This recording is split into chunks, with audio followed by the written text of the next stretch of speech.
На гости в Русенското Дарик кафе, скъпи слушатели, започвам представянето от ляво надясно. Адвокат Антоанета Илиева, доктор Георги Тодоров и Пламен Цветков. Добър ден, господа и дами, добре дошли. Добър ден. Добър ден на всички. Добър ден.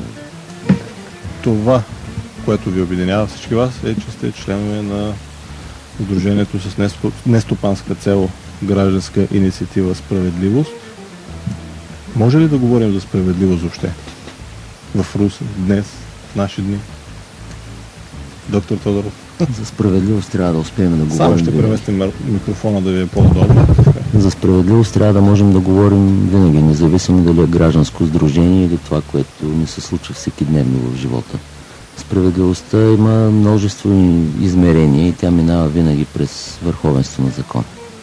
А какво представлява всъщност вашето сдружение, адвокат Илиева?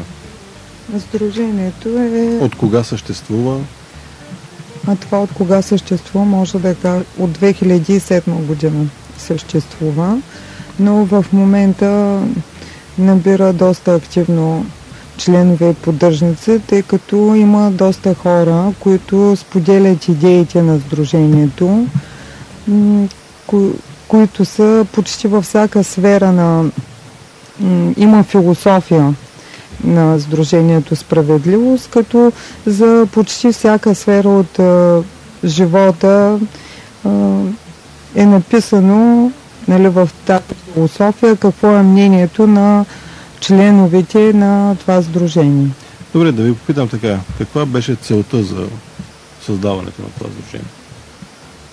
Множеството несъответствия в това, което виждаме във всекидневния ни живот и онова, което чувстваме вътре в себе си, че повече така с това, което е около нас като организация на обществото от една страна и от друга страна онова, което хората чувстват и постоянно са недоволни.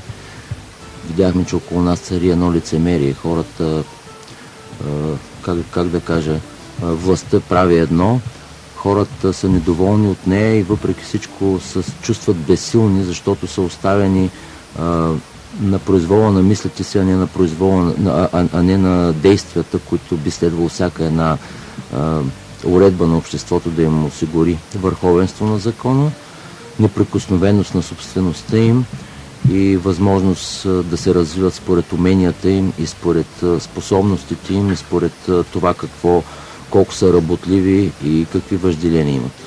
То всъщност проблема е в това, че властта първо обещава едно, после прави друго.